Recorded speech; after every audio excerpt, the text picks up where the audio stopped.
Күйеуіңе мына ғажайып 5 сөйлемді жиі айтып жүр. Себебі бар. Бұл ғажап сөздерді білу үшін видеоны соңына дейін тыңдап, біз үшін үлкен қолдау болған пікір жазып кетуді ұмытпа. Сөйлемдердің қай-қайсысы ғажап, тіпті адамның миына кірмеген болуы да бек мүмкін. Жігіттер ғана қыздарға жылы сөз айтып, еркелетіп отыруы керек деген тұжырымды ысырып тастап, өз жігітіңізге қуаныш сыйлап көріңіз. Өйткені ер азаматта қолдау күтеді. Оған керек қолдауды сіз көрсетпесеңіз, кім көрсетпек? Сен азаматсың, сенің айтқаның дұрыс. Ер адамның сөзі кез келген мәселенің нүктесін қойса, азаматтың өз-өзіне деген сенімділігі ұлғая түседі. Егер ол айтқан кеңес кәдеңізге жараса, оны міндетті түрде айтыңыз. Сенің арқаңда мына мәселем оң шешімін тапты, сен айтқандай істеп едім, дұрыс жасаппын дегенді айтқаныңыз жөн. Егер оның сөзімен сіздің сөзіңіз бір жерден шықпаса, аптықпаңыз. Оның да жөнді шешімі бар. Сенің айтып отырғаның дұрыс қой, бірақ деп басталған әңгімеңіз оған жақсы әсер етпек.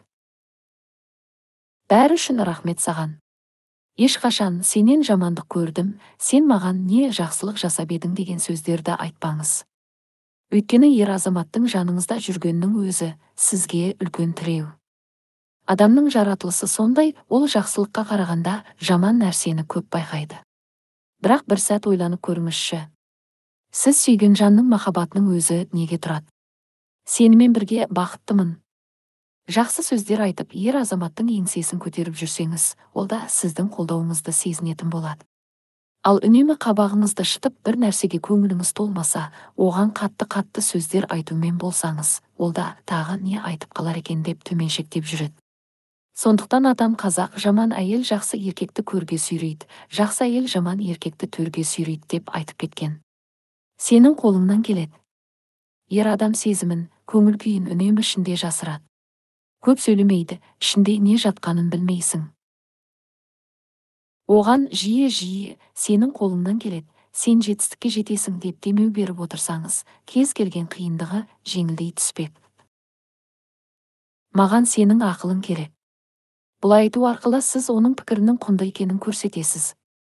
Ол өз кезегінде сізге бұрыс жол сілтемейтіні анық. Көп қыздың қателігі сол, менің айтқаным дұрыс, мен не десем, сол болу керек деген оймен жігіттің кеудесінен басады. Бұл жігіт пен қыздың арасына салқындық салатынын ұмытпаңыз. Сіз бұл сөйлемдерді айтып көріп пе едіңіз? Кейбіреулер мұндай сөйлемді айтса, еркек құтып алады дейді. Сіз не дейсіз? Пікір алаңына міндетті түрде жазып кетсеңіз.